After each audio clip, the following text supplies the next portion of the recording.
So, good day to everyone. My name is Laika Rizal B. Cosmilia, and intentionality, the ability to make a choice, implies some underlying structure upon which that choice is made. The structure that gives meaning to experience and allows people to make decisions about the future is called intentionality.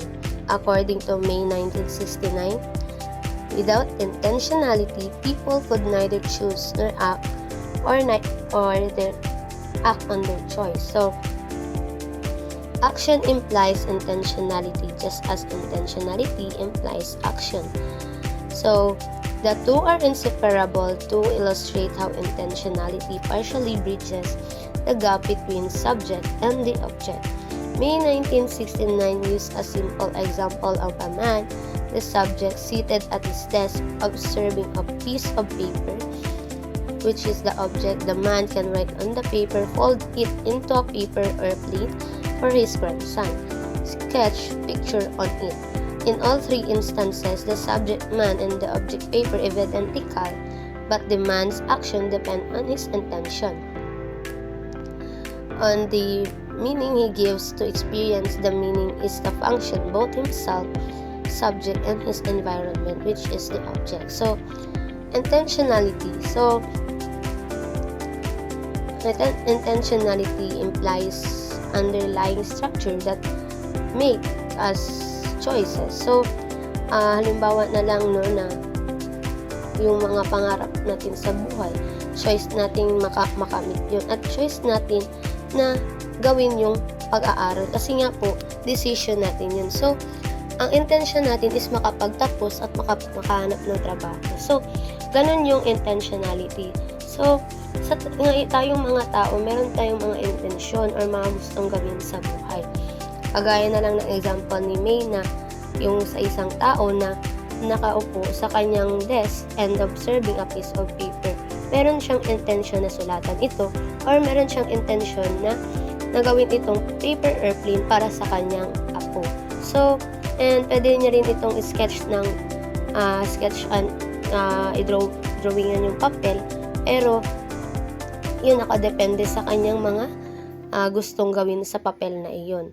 Then, in all three instances, yun po no, the meaning is a function both himself and in this environment. So, tayong mga tao, meron tayong mga intention sa ating sarili at sa ating mga nasa paligid sa buhay. Then, next is care, love, and will. So, care is not the same as love, but it is the source of love. To love means to care, to recognize the essential humanity of the other person, to have an active regard for that person's development. May 1953 defined love as a delight in the presence of the other person, and an affirming of that person's value and development as much as own. So, without care, there can be no love, only empty sentimentality or transient sexual arousal. So, meron sa ating mga intention sa buhay na mag-alaga, intention natin magmahal, intention natin may gawin sa buhay. So, pag once na sinabi dito, care is not a love, it is not the same as love. So, pag once na wala yung care sa love, ibig sabihin, hindi siyang matatawag na love. Kasi nga po, sabi dito, what is this the source of love? So, to love means to care and to recognize the essential humanity of the other person. So, yun na, May 1953 defined love as a delight in the process of the other person. So, according kay May, ang pag-define niya ng love is yung na-delight siya sa presensya ng isang tao at nakikita niya yung mga values and development na kagaya na meron siya.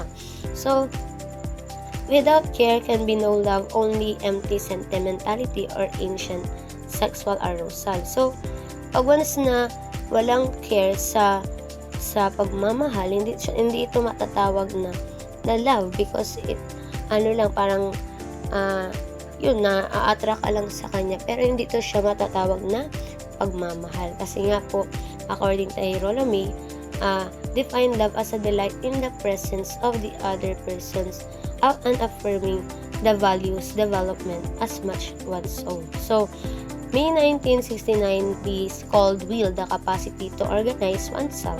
So, that the movement of us in a certain direction or toward a certain goal may take place. So, he distinguished will and wish, saying that care to recognize the essential humanity of the other person, to have an active regard that person's development. May 1953, yun, no? Na, yun, ang love and ang will is, iisa po talaga yan sila. Kasi pag once po walang care sa love, wala rin pong will na mangyayari. So, yun yan, na pag once na mahal mo yung isang tao, aalagaan mo siya. At pag once na mahal mo yung isang tao, meron kang gagawing plano sa buhay niya. So, yun na malalaman natin na will is to capacity to organize oneself, so the movement in a certain direction. So, pag once na mahal mo yung isang tao, meron kayong plano sa buhay, meron kayong gagawing direction sa natatahakin ninyo dito sa mundo. Then, union of love and will. Modern society, May 1969 claim is suffering from unhealthy division of love and will. Love has become associated with its sensual love or sex, whereas will has come to mean a dogged determination with power. Neither concept captures the true meaning of these two terms. When love is seen as sex, it becomes temporary and lacking in commitment. There is no will, but only wish. When will is seen as willpower, becomes self-serving and lack in passion. There is no care, but only manipulation. So, yun no, na ang union, love and will. So, ang love is and will ay associated with sensual love or sex, whereas will has come to mean a dogged determination and power. So, pag once na mahal mo yung isang tao, meron kang pangarap para sa kanya na hindi lang puro attraction, but still nandoon yung love, nandoon yung may plano sa buhay. Kasi when love is seen as sex, it becomes temporary and lacking in commitment. So, malalaman mo sa isang tao na pag once na mahal mo, bibigyan mo ng commitment. And pag once na mahal mo, bibigyan mo ng paraan para mapakita ito sa kanya. Then, yun, there are biological reasons why love and will are separated. So, when children first come into the world, they are at the one with the universe, which is wealth, and their mother with wealth and themselves wealth. Our needs are met without self-conscious effort on our part biologically in the early condition of nursing at the mother's breast. This is the first freedom. First yes, according to May 1969. So, later as we begin to develop, it manifests itself as opposition. The first know, the blissful experience of early infancy, is now opposed by emerging willfulness and late infancy. The no should not be seen as statement against the parents, but rather as positive assertion of self.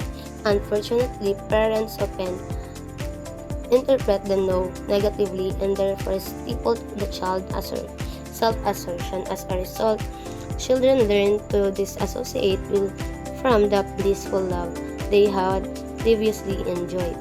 Our task, said May, is 1969-1990 is to unite love and will. This task is not easy, but it is possible. Neither blissful love or self-serving will have a role in the uniting of love and will. For the mature person, both love and will mean a reaching out toward person. Both necessitate choice, but both implies action. Both requires responsibility. So, according kay May, na ang task lang natin is mapag-isa yung pagmamahal at yung mga pangarap natin sa buhay. Example na to na magkaroon tayo ng involved care, both necessitate choice, and both imply action and both require responsibility. So, ito yung mga forms of love. May 1969 identify 4 kinds of love in Western tradition, which is sex and eros, philia, and agape. Sex is a biological function that can be satisfied through sexual intercourse or some other release of sexual tension. Although it has become cheapened in modern Western society, it still remains the power of procreation, the drive which perpetuates the race, the source at once of the human being's most intense pleasure and his for her most purposive anxiety. So, ang sex ay isang biological function na maaring masiyahan sa pamamagitan ng pagkikipagtalik o iba pang pagpapalabas ng sexual na tensyon. Bagaman ito ay naging mura sa modernong mga lipunan kanluranin, nanatili pa rin itong kapangyarihan ng pag-aanak, ang drive na nagpapanatili sa lahi ang pinagmulan kaagad ng pinakamatinding kasiyahan ng tao at ang kanyang pagpapalaganap o napagkabalisa. So, ang sex po ito po yung nakakipag-satisfy ng mga desires ng isang tao. Or ang sex po, ito po yung nagbibigay ng attraction sa isang tao. Then, dati sa naniniwala si Rollo May na dati ang sex ay pinagbabawal because yun nga na parang nate-taken for granted nila ito. Hindi nila masyadong naiintindihan kung ano ba yung kahulugan ng sex sa kanila. Then, next is eros. Eros is built on care and tenderness. It longs to establish an enduring union with the other person such that both partners experience delight and passion and both are broadened and deepened by the experience because the human species could not survive without desire for a lasting union. Eros can be regarded as the salvation of sex. So, ang eros po, ito po yung nagbibuild ng pangangalaga or nagbibuild ng care sa isang tao. Then, ito po yung nag-establish during union with the other person such that both partners experience delight and passion and both broaden and deepen by the experience. So, sabi nga, diba, kasi pag once na tayong mga tao, we cannot survive without desire of lasting union. So, eros can regarded as the salvation of sex, according to Rollo May. Then, ang philia naman is, philia cannot be rushed. It takes time to grow, to develop, to sink its roots. Example of philia would be slowly evolving, love between siblings or between lifelong friends. Philia does not require that we do anything for the beloved except accept him, be with him, and enjoy him. It is friendship in the simplest form, most direct terms. So, in chapter 8, we mentioned that Harry Stack Sullivan placed great importance on pre-adolescence, that developmental epoch characterized by the need for a chum, someone who is more or less like oneself. According to Sullivan, chumpship or philia is a necessary requisite for healthy erotic relationship during early and late adolescence. So, May, who was influenced by Sullivan at the William Alonson White Institute, agreed that philia makes eros possible. The gradual relaxed development of true friendship is a prerequisite for the enduring union of two people. So, ang philia naman po, ito po yung nagbibigay halaga sa isang tao na tanggapin siya at maging malapit sa kanya at makiayon sa kanya. So, friendship in the simplest form. So, gaya na lang ng friendship mo na yun po yung example ng philia. So, ang agape naman po, Tes eros depends on philia. So, philia needs agape. So, kung yung eros nakadepende sa philia, ang philia naman po ay philia without agape is defined agape as esteem for the other, the concern for the other's welfare beyond any gain that one can get out of it. So, yun no, na ang philia, kailangan niya ng agape. Kasi nga po, ang agape is yun po yung undeserved or unconditional love. So, kagaya na lang ng pagmamahal ng isang magulang at pagmamahal ng Panginoon sa atin. Kasi nga po, no, na tayong mga tao, kahit makasalanan tayo, kahit paminsan pa ulit-ulit tayong sinasabi natin na patawad na, pero ulit-ulit pa rin natin ginagawa yung isang bagay na nakakasama sa atin. Paulit-ulit pa rin tayong pinapatawad ng Panginoon. At ganun din sa mga magulang natin. Diba? Kasi pag once na kahit makasalanan kang tao, pag once na nanay mo yung or magulang mo na ang nasaktan mo, pilit ka pa niya rin tatanggapin kasi nga wala siyang magagawa kundi tanggapin ka kasi anak ka niya. Ganon din yan sa pagmamahal ng Panginoon, na kahit paulit-ulit natin siyang nasasaktan, pero always pa rin tayo tinatanggap ng Panginoon sa kanyang buhay. Then, in summary, healthy adult relationship blend in all forms of love. They are based on sexual satisfaction, a desire for an enduring union, genuine friendship, and an unselfish concern for the welfare of the other person. So, such authentic love, unfortunately, is quiet, difficult. It requires self-affirmation and the assertion of oneself. At the same time, it requires tenderness, affirmation of the other, relaxing of competition as much as possible, self-abnegation at times in the interest of the loved one. In the age-old virtues of mercy and forgiveness. So, yun. In summary, itong 4 kinds of love kailangan natin sa buhay natin. Kasi without sex, without eros, without philia, and without agape, we cannot live in this world. No? So, then next naman is meron tayong tinatawag na freedom and destiny. So, freedom is a blend of forms of love, requires both self-assertion and an affirmation of the other person.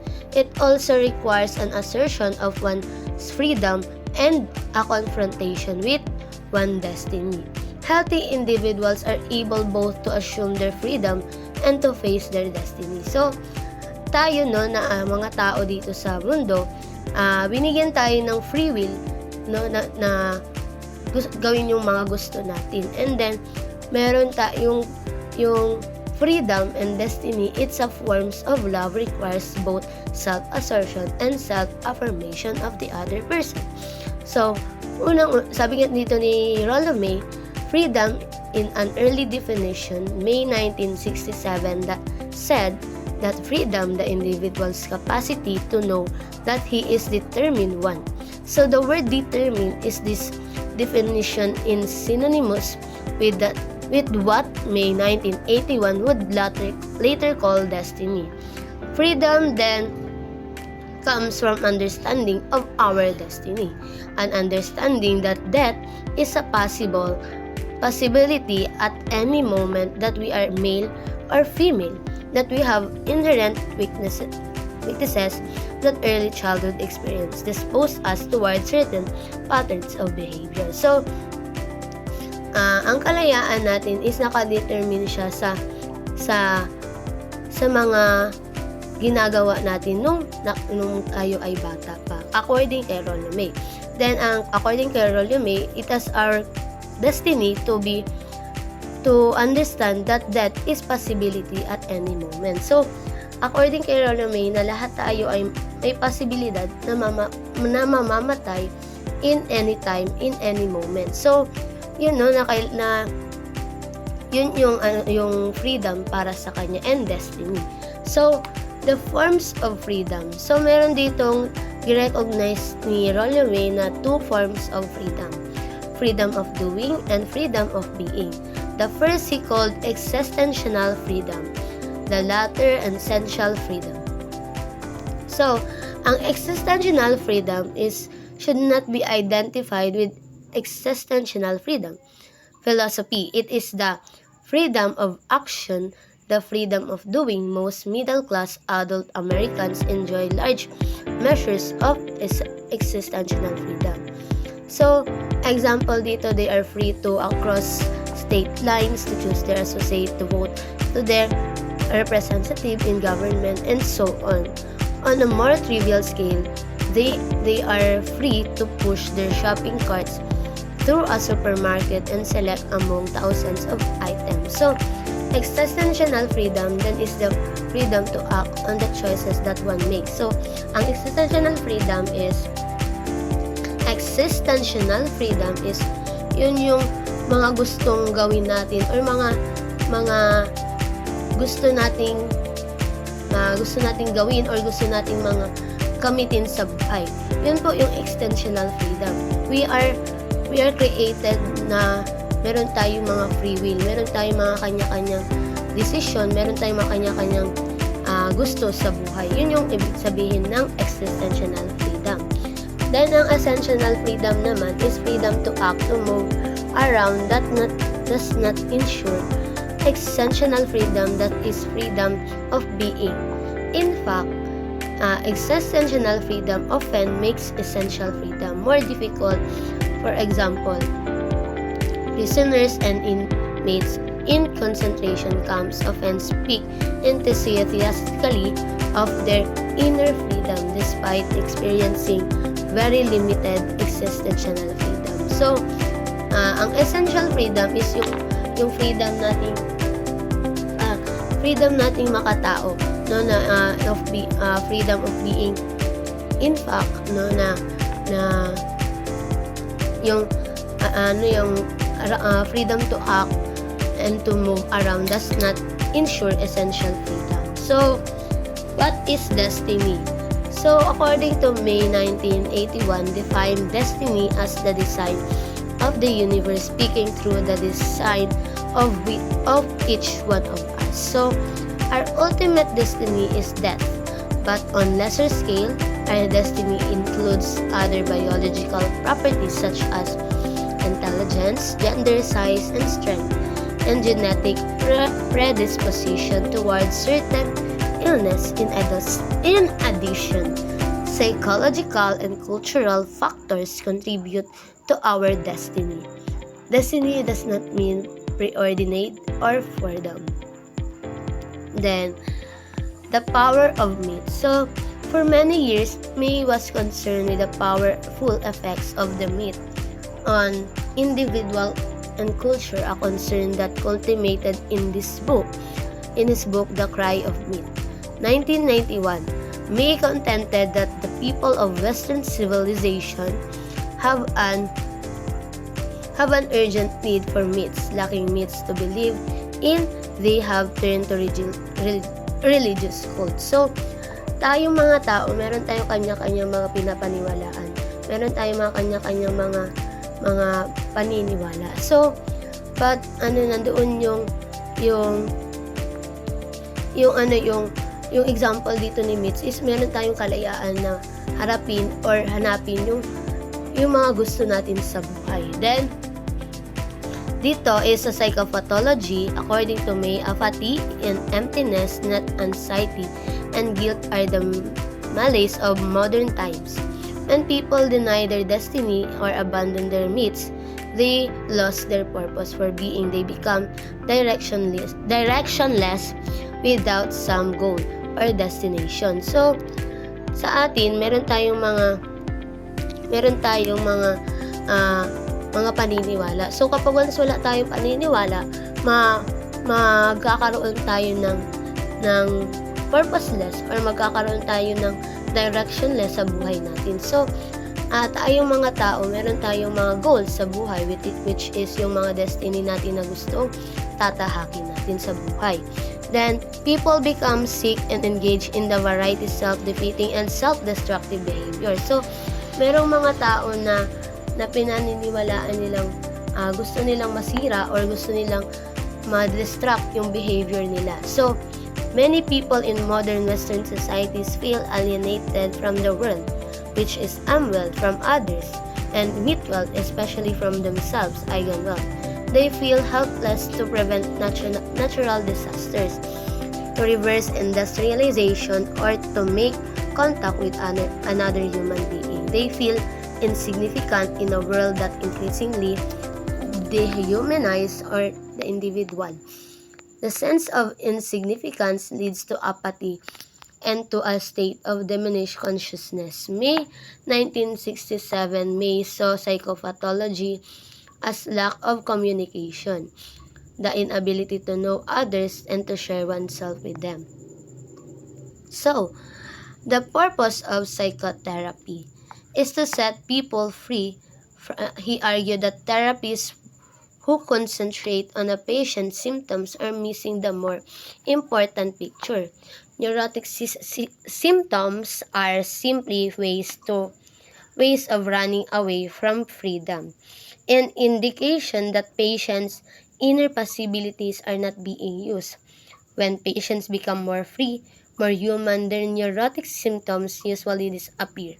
Their neurotic anxiety gives way to normal anxiety, and their neurotic guilt is replaced by normal guilt. But these gains are secondary and not the central purpose of therapy. May insisted that psychotherapy must be concerned with helping people experience their existence, and that relieving symptoms is merely by a byproduct of that experience. So, in all of the conclusion, this approach may mean challenging patients to confront their destiny. So, tayong mga tao, no, dapat alamin natin yung destiny natin, na kailangan nating harapin yung nakalaan para sa atin, and to experience despair, anxiety, guilt, but it also means establishing an encounter in which both therapists and patients are viewed as subject rather than object. So in the relationship, the therapist has empathy for the patient's experience and is open to patient's subjective world. May 1991 also described therapy as a party religion, party science, and party friendship. The friendship, however, it is not ordinary social relationship. Rather, it calls for the therapists to be confronting and to challenge their patients. May believe that the relationship itself therapeutic and its transforming effects are independent of anything therapists might say or any theoretical orientation they might have. So our task is to be guide, friend, and interpreter to persons on their journey. So that's all for the my report, and I declare and I hope that you learn a lot. That's all. Thank you for listening.